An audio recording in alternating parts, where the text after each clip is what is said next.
हमारे आज के टॉपिक का नाम है डोमेन यूकेरिया। अगर हम लफ्ज़ यूकेरिया को देखें, इस लफ्ज़ को देखें तो ये जो लफ्ज़ है इसका ताल्लुक ग्रीक लैंग्वेज से है। ग्रीक लैंग्वेज या यूनानी ज़बान में दो लफ्ज़ थे। एक था यू का मानी होता है ट्रू, जबकि दूसरा लफ्ज़ है कैरियन। कैरियन का मानी होता है न्यूक्लियस। यानी कि डोमेन यूकेरिया के जो जानदार हैं वो न्यूक्लियस या ट्रू न्यूक्लियस कंटेन करते हैं। डोमेन यूकेरिया के अंदर जितने भी जानदार हैं उन सब ऑर्गेनिजम्स के पास यूकेरियोटिक सेल्स होते हैं। डोमेन यूकेरिया के जानदार असल में बहुत ज़्यादा मुख्तलिफ होते हैं, या आप समझ लें कि फंडामेंटली बुनियादी तौर पे डिफरेंट होते हैं प्रोकैरियोटिक जानदारों से या प्रोकैरियोटिक सेल से जो आपको मिलते हैं डोमेन बैक्टीरिया में या डोमेन आर्किया में। तो वो स्पेशल करेक्टरिस्टिक्स कौन से हैं जिसके ज़रिए डोमेन यूकेरिया बहुत ज़्यादा मुख्तलिफ है बाकी दोनों डोमेन से? तो आज हमारा टॉपिक यही है, यानी कि आज हमारा टॉपिक है journal characteristics of domain Eukarya. तो चलिए चलते हैं आज के टॉपिक पे। तो हमारा जो सबसे पहला करेक्टरिस्टिक है वो है सेल स्ट्रक्चर। अब जितने भी हमारे पास डोमेन यूकेरिया के मेंबर्स होते हैं उनके पास यूकेरियोटिक सेल होता है, यानी कि एक ऐसा सेल होता है जिसके पास एक प्रॉपर या ट्रू किस्म का न्यूक्लियस होता है, जिसके अंदर इनका जेनेटिक मटेरियल पैक होता है। उस न्यूक्लियस की अपनी न्यूक्लियर मेम्ब्रेन्स होती हैं जो उस जेनेटिक मटेरियल की कहीं ना कहीं हिफाजत कर रही होती हैं। इसके अलावा इनके पास इनके सेल के अंदर मेम्ब्रेन बाउंडेड ऑर्गेनेलीज होती हैं, जैसा कि Golgi apparatus, mitochondria, chloroplast, endoplasmic reticulum, vacuole etcetera. इसके अलावा इनके सेल में साइटोस्केलेटन होता है, यानी कि एक नेटवर्क होता है जो इनके सेल के बहुत सारे काम करता है। और इस साइटोस्केलेटन में शामिल हैं माइक्रोट्यूब्यूल्स, माइक्रोफिलामेंट्स और इंटरमीडिएट फिलामेंट्स, जो कि सेल को सपोर्ट कर रही हैं, सेल के अंदर मूवमेंट्स को पैदा कर रही हैं, इसी तरह से चीज़ों की ट्रांसपोर्ट में इन्वॉल्व हो रही हैं। ठीक है, सेल को एक शेप दे रही हैं। हमारा जो नेक्स्ट करेक्टरिस्टिक है वो है जेनेटिक मटेरियल। तो बात ये है कि डोमेन यूकेरिया के जो जानदार हैं उनका जेनेटिक मटेरियल डीएनए की शक्ल में है। अब ये जो डीएनए होता है ये इनके अंदर, इनके न्यूक्लियस के अंदर खुद को तरतीब देता है और बनाता है क्रोमोसोम्स। ठीक है, और क्रोमोसोम्स की तादाद स्पीशी वाइज वेरी करती है। ठीक है, आम तौर पर ये एक से ज़ायद होते हैं या आप समझ लें कि मल्टीपल होते हैं।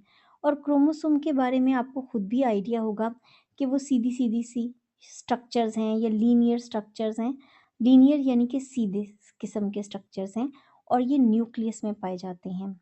अगर आप क्रोमोसोम की केमिकल कंपोजिशन देखें तो एक क्रोमोसोम दो चीज़ों से बना है, एक है डीएनए और दूसरा है हिस्टोन प्रोटीन्स। और ये इतने अच्छे तरीके से ये दोनों चीज़ें मिलती हैं और क्रोमोसोम बनाती हैं, जिसकी वजह से इन पर मौजूद जो जेनेटिक मटेरियल है एक तो वो अच्छे तरीके से खुद को तरतीब दे देता है, ये ऑर्गेनाइज हो जाता है। आगे जाके जब ये काम करने लगते हैं या आप समझ लें कि जीन्स खुद को एक्सप्रेस करते हैं, या जैसे हमने यहाँ पे लिखा हुआ है कि रेगुलेशन होती है जेनेटिक मटेरियल की, वो भी अच्छे तरीके से हो जाती है। हमारा जो अगला करेक्टरिस्टिक है वो है रिप्रोडक्शन। तो बात ये है कि डोमेन यूकेरिया के जो मेंबर होते हैं ना, इनके यहाँ रिप्रोडक्शन के लिए आम तौर पर सेक्सुअल रिप्रोडक्शन का प्रोसेस जो है वो इन्वॉल्व होता है। सेक्सुअल रिप्रोडक्शन में कुछ चीज़ें कंपलसरी होती हैं, यानी कि उनके यहाँ गैमीट्स बनते हैं। गैमीट्स जिस सेल डिवीजन के नतीजे में बनते हैं उसको हम कहते हैं मियोसिस।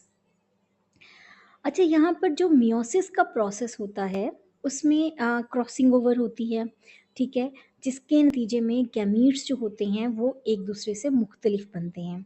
उसके बाद क्या होता है कि रैंडम फर्टिलाइजेशन होती है, यानी कि गैमीट्स आपस में यूनाइट करते हैं। ठीक है, अब जब गैमीट्स यूनाइट करते हैं तो उसके नतीजे में जो ऑफस्प्रिंग बनता है या जो बच्चा बनता है वो बहुत ज़्यादा जेनेटिक डाइवर्सिटी कंटेन करता है अपने पेरेंट्स के मुकाबले में या अपने जो सिबलिंग्स हैं उनके मुकाबले में, जिसकी वजह से उस ऑफस्प्रिंग के चांसेस ऑफ सर्वाइवल जो हैं वो बहुत ज़्यादा हो जाते हैं, ठीक है।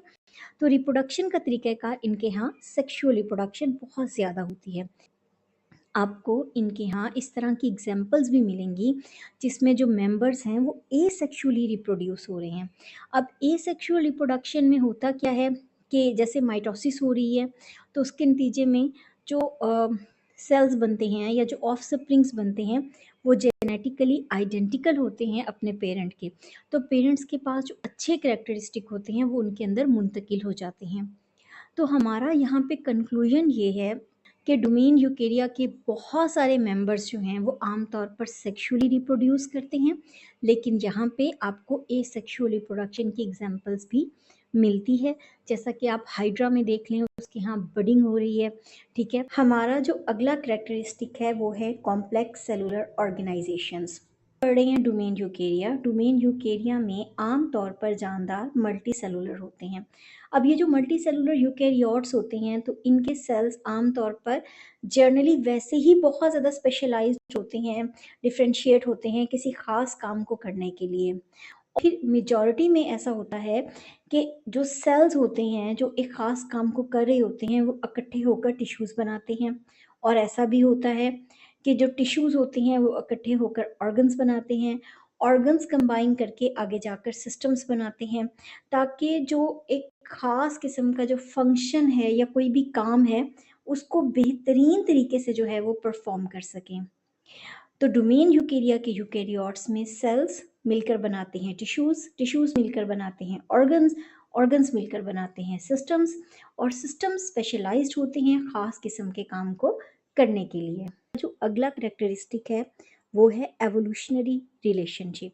अब बात ये है कि डोमेन यूकेरिया के जो मेंबर्स हैं उनके बारे में माना जाता है कि वो एक प्रोसेस में बने हैं जिसको हम कहते हैं एंडोसिम्बायोसिस। अगर आप इस लफ्ज़ को देखें तो इसमें दो अल्फाज हैं, एक है एंडो, एंडो का मतलब होता है इनसाइड, दूसरा है सिम्बायोसिस। सिम्बायोसिस का मतलब होता है एक ऐसा प्रोसेस जिसमें दो डिफरेंट जानदार या स्पीशीज इकट्ठे रहते हैं, ठीक है। अच्छा, अब बात ये है कि ये जो प्रोसेस था इसका कॉन्सेप्ट हमें लीन मार्गुलिस ने दिया है। लीन मार्गुलिस ने बताया कि यूकेरियोट्स जो हैं वो बने हैं प्रोकैरियोटिक सेल से। हुआ ये था कि एक बड़ा प्रोकैरियोटिक सेल था, ठीक है। उसने क्या किया कि उसने छोटे छोटे से जो प्रोकैरियोटिक सेल्स हैं उनको एनगल्फ कर लिया या निगल लिया। अब जब उसने निगल लिया तो वो जो छोटे छोटे सेल्स थे वो उसके अंदर जब गए तो उन लोगों के बीच में आप समझें एक किस्म का एक एग्रीमेंट हो गया। उस एग्रीमेंट में क्या हुआ, ने कहा कि हम जो हैं वो काम करेंगे होस्ट सेल के लिए, और होस्ट सेल क्या करेगा वो हमें रहने की जगह देगा।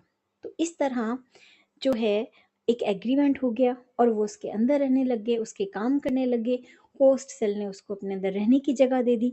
इस तरह सब हंसी खुशी रहने लगे। और फिर क्या हुआ कि वही जो छोटे छोटे से प्रोकैरियोटिक सेल्स थे वो ऑर्गेनेलीज बन गए, ठीक है, जैसा कि क्लोरोप्लास्ट, माइटोकॉन्ड्रिया, ठीक है। तो इस तरह से इस सिम्बायोटिक रिलेशनशिप के नतीजे में यूकैरियोटिक सेल्स बने या यूकैरियोटिक ऑर्गेनेलीज बने। और इसके साथ ही हमारा आज का टॉपिक ख़त्म होता है। काइंडली मेरे चैनल को ज़रूर सब्सक्राइब करें। Thank you so much. अल्लाह हाफिज़।